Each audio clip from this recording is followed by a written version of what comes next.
Hi, I've decided to try something new today. I'm going to try quilting two pieces of fabric together. So what I've done is I have a project and I've measured the length and the width and added a couple inches to that measurement because as I quilt, my fabric will kind of shrink up a little bit.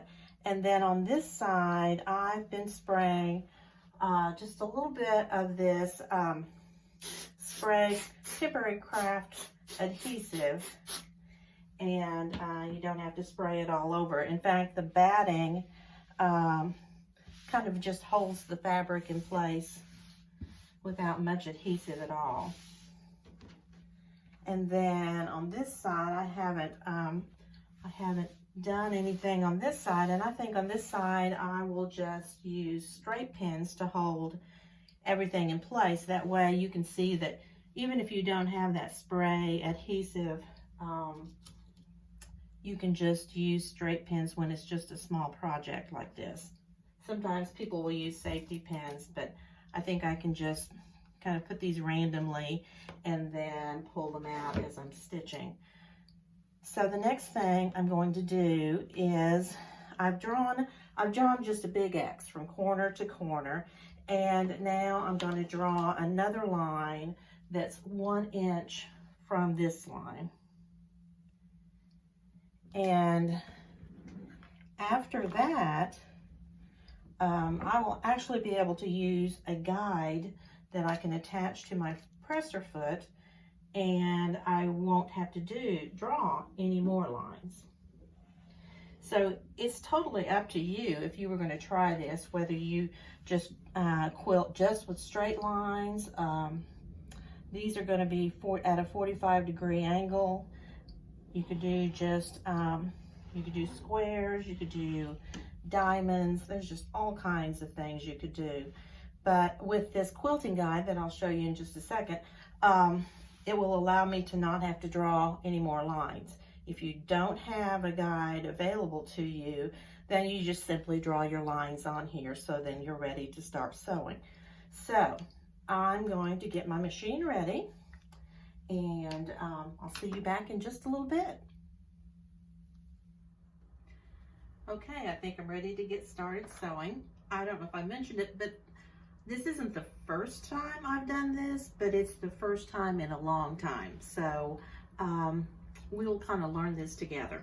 So this is a quilting guide. You all may have had this come with your machine and not even know what it is. But, and you can use it as a guide for other things too. On this particular foot, there's a screw in the back, and so once I slide my guide in there, I can turn that screw so it won't move. And I'm not going to turn it very tight because when I get ready to sew in just a minute, I'm going to put my guide right on this second line that I drew.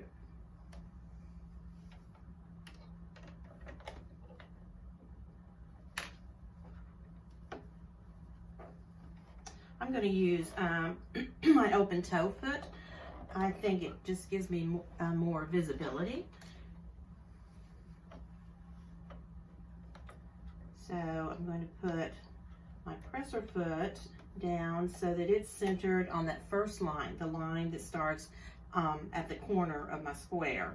And then I'm moving the guide over so it is right on the next blue line that's 1 inch away. And I don't want the guide to press on the fabric. I just want it to stay right there so that I can then after I've done my first stitch, I can move over and do the next one, and I won't have to draw any more lines.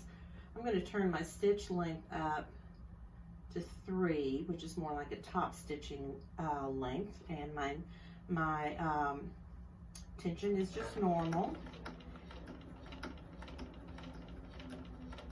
So as I come to this first pin, I won't even take it out because my presser foot isn't going to go over it.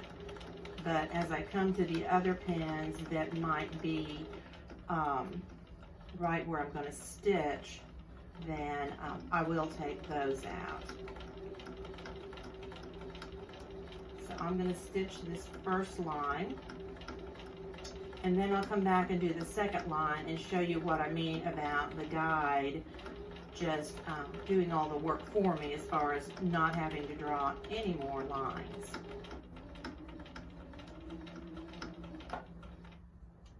Okay, so I got so involved in what I was doing, I forgot to update you on how it's going. And I think it's going really well.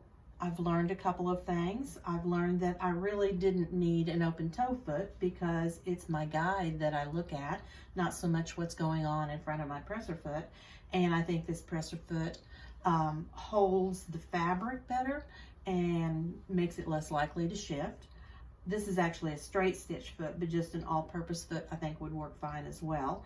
And remember, I did use a spray adhesive on this side, and it's still sticky. But, and then just pins on this side. I realized I did need to pin more than I started pinning. And I think if I were doing a project any larger than this, I think I would recommend using the spray adhesive on both sides and that being the way you go. So that being said, I'm still happy with the way it's turning out. And I kind of turned my machine a little bit so that you can see better. But you can see how my guide is on this previous stitch. And as long as I watch the guide and not my foot, I can sew pretty straight. And then as I get to a pin, of course I take it out. But I don't take it out until I get right to it. And another thing, you have to, and this is something small, I can't imagine a quilt, but you have to kind of roll this side out of the way so that it feeds evenly and that extra fabric doesn't get in your way. So I will see you back in a little bit when I get a little further along.